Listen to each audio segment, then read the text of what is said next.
Assalamualaikum warahmatullahi wabarakatuh, pemirsa Sanah. Pagi-pagi seperti ini, tidak ada salahnya kita sarapan aneka olahan dari daging. Tidak hanya dipanggang dan digoreng saja, ada alternatif lain olahan daging yang bisa dibuat menjadi kaldu atau sup. Salah satu olahan sup kali ini dibuat dari daging ayam. Daging ayam banyak mengandung gizi dan protein yang bermanfaat untuk pembentukan tulang dan memperkuat jaringan tubuh. Daging ayam pun salah satu menu kesukaan Rasulullah. Abu Musa al-Asy'ari meriwayatkan, "Aku pernah melihat Rasulullah memakan daging ayam." Hadis riwayat Bukhari. Salah satu olahan turunan dari ayam adalah kaldu. Dan sekarang sudah banyak yang menyediakan kaldu instan.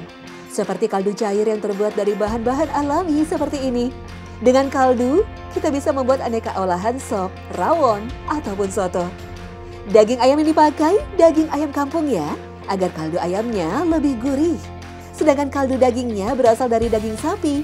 Daging sapi yang dipilih tidak mengandung banyak seratnya.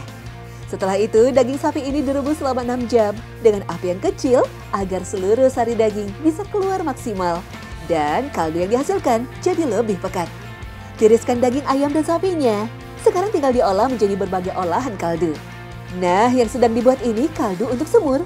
Bahannya pakai puré tomat, kaldu sapi, dan rempah-rempah seperti bawang dan jahe. Kemudian masak hingga agak kering, baru tambahkan kecap, garam, biji pala, dan lada.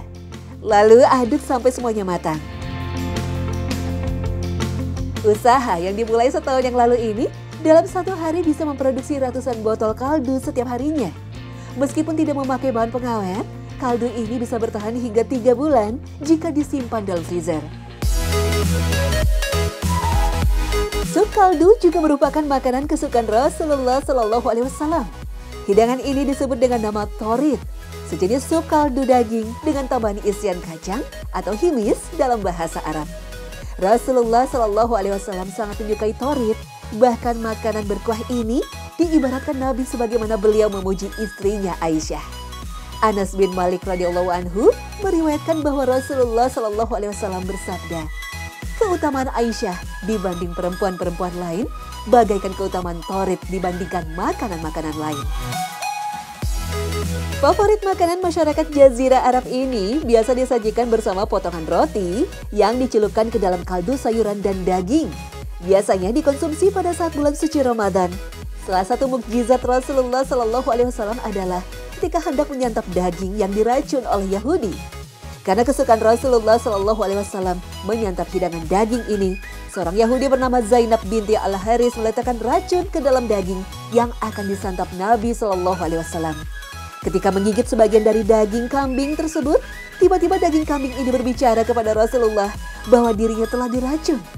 Nabi pun lantas memuntahkan daging tersebut.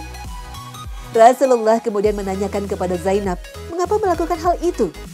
Zainab menjawab, "Aku melakukan itu karena jika engkau benar-benar seorang nabi, engkau tidak akan celaka oleh racun. Jika engkau tidak celaka oleh racun, maka kami akan beriman kepadamu." Salah seorang sahabat bernama Bisri bin Baru radhiyallahu anhu yang ikut makan bersama Rasulullah SAW meninggal dunia karena racun tersebut. Namun Rasulullah atas penjagaan Allah SWT berhasil selamat. Penjagaan Allah inilah salah satu keistimewaan yang diberikan Allah SWT kepada nabi-nabi pilihannya. Dan di antara bentuk penjagaan Allah Azza wa Jalla kepada Rasulnya adalah penjagaannya kepada beliau dari penduduk Mekah, para tokohnya, orang-orang yang hasad, orang-orang yang keras kepala dari mereka.